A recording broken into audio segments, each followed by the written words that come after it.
Hey everyone, Dr. Charlie Johnson, physical therapist. I've had quite a few people come on in and have said to me, I've had the question of, hey Charlie, I have pain, numbness, tingling going down my leg. Do I have Piriformis Syndrome? So if you're watching this and you think you have Piriformis Syndrome, I'm going to talk about it right now. Okay, so what is Piriformis Syndrome?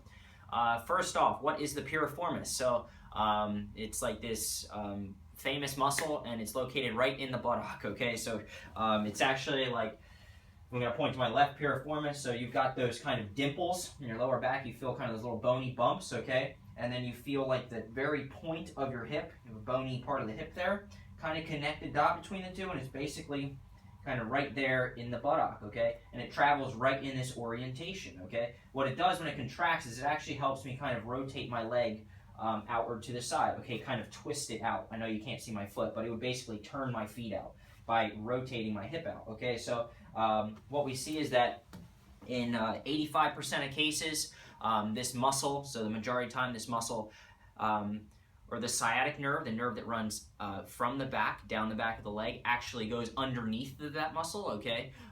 So the piriformis is kind of a bridge over top of that muscle, all right, overlaying it.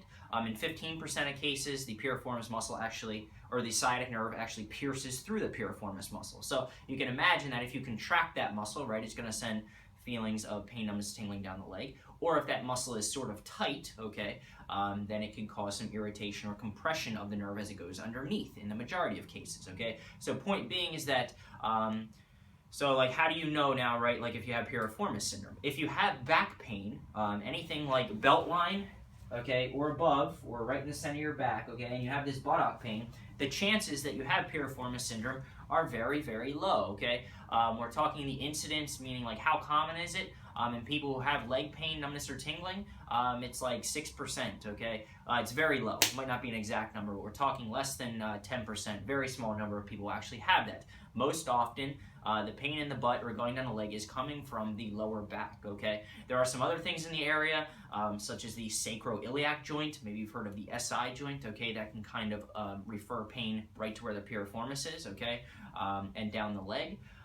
But yeah, so if you have lower back pain, and or you have pain like right on one of those dimples, okay, then, and yeah, you have buttock pain as well, then you likely don't have Piriformis Syndrome. It's more likely that it's coming from the SI joint and or the lower back, okay? If you just have buttock pain and it's all you feel and you have no back pain, then it's a possibility, okay? But there are a couple simple tests that you can do at home. Number one, what do people with Piriformis Syndrome sometimes stand like or look like?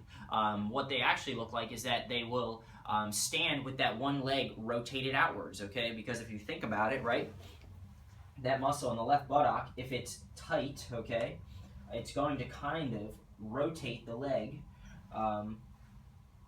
so that it shortens that muscle, okay? So if I rotate the leg, you can see that basically these 2 points would come together, okay? So it would kind of make, it would put the muscle on slack, versus if I rotated the leg the other way, pigeon-toed myself, it would lengthen the piriformis, which would irritate the nerve, okay? So we'll often see that people kind of walk or lay down with the one foot kind of duck-footed out to the side, okay?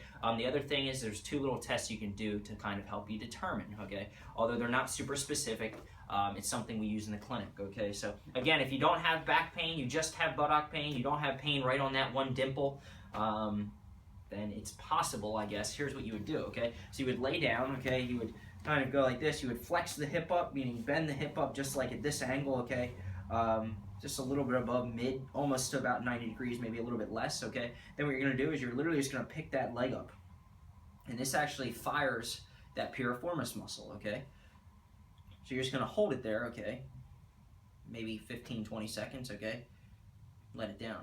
If that does not bring on your buttock pain, okay, and contracting that muscle doesn't hurt, okay, then it's not an issue. Basically, the laws of kind of the way the body works, right, is that if you have trouble with the muscle, okay, then it's going to hurt if you stretch it or if you contract it. Makes sense, right? So if you're laying down and you do that test, all right, and you don't have, you're just lifting off, you don't have any pain or problems, and or it doesn't recreate your symptoms, all right, likely not a Piriformis Syndrome. The other test that you could do is just, again, that's contracting the muscle, just stretch the muscle, okay? So lay on the back, pretend this is the leg, it'll be a little easier, I think, to see. You're basically going to take the leg up, okay? You could do this. lay it across here and just basically pull it towards your opposite shoulder. You're going to feel a little bit of tension build in the buttock, okay? In case you couldn't see. Pull this towards you, rest it there, and just kind of pull it towards the opposite shoulder this way, okay? This stretches the piriformis, okay? If you hold it, that stretch, say, 20, 30 seconds, and you don't get reproduction, or it doesn't increase your buttock pain and or your leg pain, numbness, or tingling, again, probably not piriformis syndrome, okay? If both of those tests do bother you and bring on your symptoms, there is a possibility, okay? But other things are much more common and need to be ruled out first, okay? So if you have any specific questions, you think you have piriformis syndrome, then email me directly at charliejohnsondpt@gmail.com, or just comment below. I'd love to help you out. So yeah, thanks so much.